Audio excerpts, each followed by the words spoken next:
मुखौटे वाला कुआं।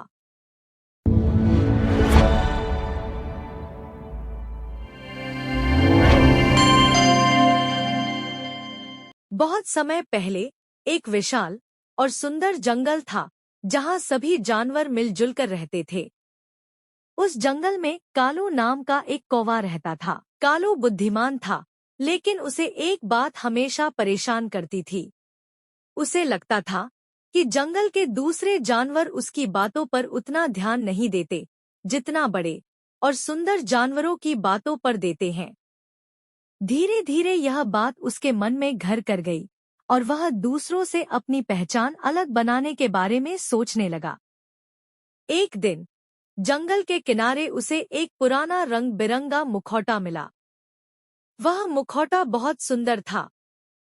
उस पर चमकीले रंग बने थे और दूर से देखने पर वह किसी अनोखे पक्षी जैसा दिखाई देता था। कालू ने उत्सुकता से उसे पहन लिया। जैसे ही वह जंगल में लौटा, सभी जानवर उसे हैरानी से देखने लगे। किसी ने उसे पहले कभी ऐसे रूप में नहीं देखा था।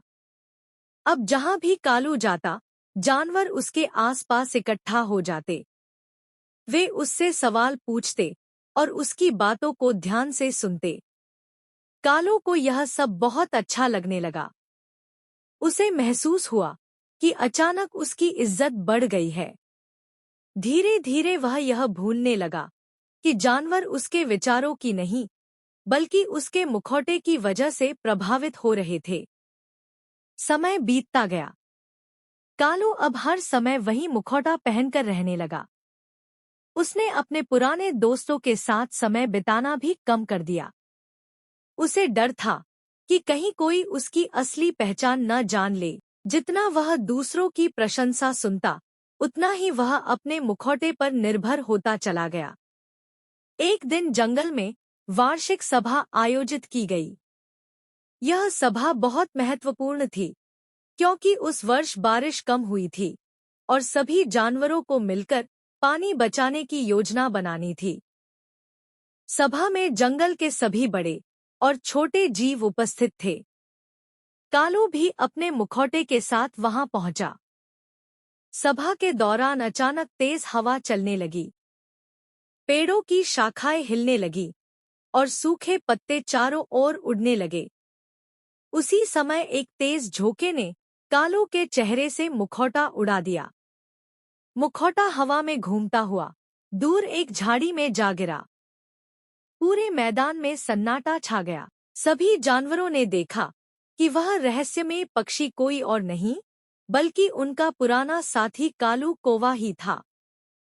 कुछ जानवर आश्चर्यचकित हुए, कुछ निराश हुए और कुछ चुपचाप एक दूसरे को देखने लगे।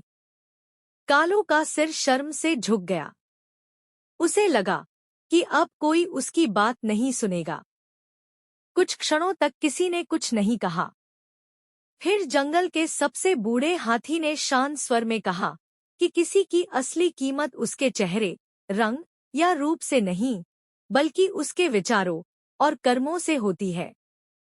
उसने सभी को याद दिलाया कि कालू हमेशा से समझदार रहा है और कई बार उसकी सलाह जंगल के काम आई है।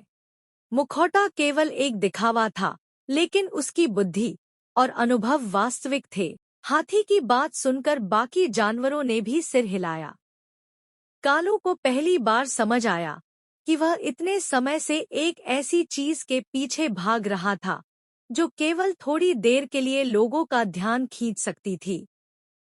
सच्चा सम्मान तो ईमानदारी और अच्छे व्यवहार से मिलता है। उस दिन के बाद कालू ने कभी कोई मुखौटा नहीं पहना। उसने फिर से अपने दोस्तों के साथ समय बिताना शुरू किया और जंगल के कामों में पहले से अधिक मदद करने लगा। अब जब भी वह कोई सुझाव देता, जानवर उसकी बात ध्यान से सुनते थे, क्योंकि वे उसके रूप को नहीं, बल्कि उसकी समझदारी को महत्व देते थे। धीरे धीरे जंगल में यह कहानी सबके लिए एक सीख बन गई।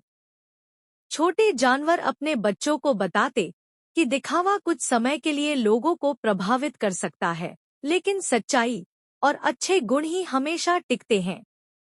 कालू भी जब कभी उस पुराने मुखौटे को देखता, तो मुस्कुरा देता, क्योंकि अब उसे पता था कि सबसे सुंदर मुखौटा भी एक सच्चे चरित्र की बराबरी नहीं कर सकता।